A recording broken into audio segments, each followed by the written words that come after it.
मुख्तसर ये कि बेटा, तुम बाप बनने का फर्ज अदा नहीं कर सके। ये देखो, ये एक लकड़ी का टुकड़ा है। हाँ, और ये तार के कुछ टुकड़े हैं। मैं कब से कोशिश कर रहा हूं कि इन तार के टुकड़ों को इस लकड़ी में जोड़कर अपनी मर्जी का साज बजा के इसे सुन सकूं। क्या इतनी भी कोशिश की तुमने अपने बेटे के लिए, जितनी मैंने इस साज को बनाने के लिए की है? अगर तुम उसे चाहते हो तो याद रखना विदात, उसे कभी भी ये महसूस नहीं होना चाहिए कि उसके बाप ने उसके लिए कभी कुछ भी नहीं किया,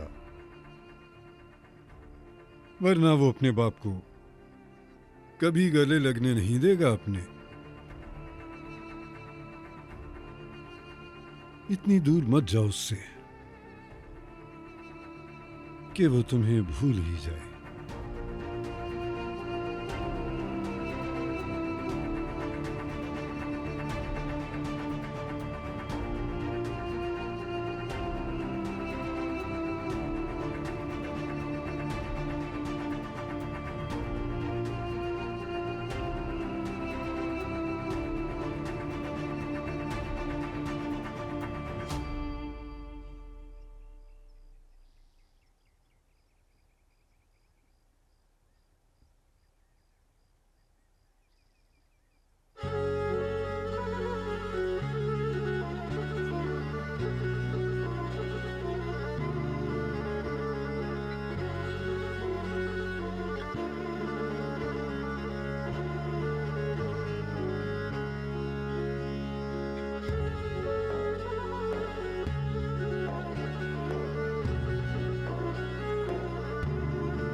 Çarşambayı sel aldı,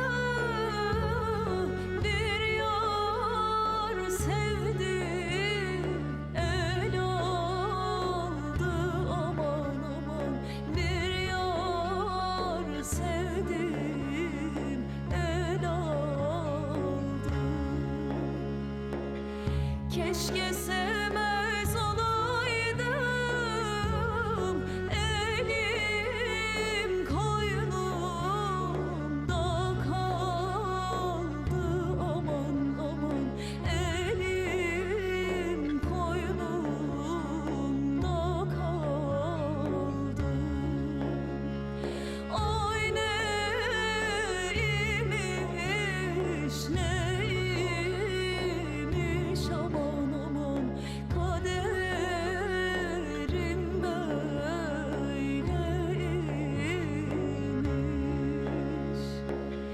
Çarşamba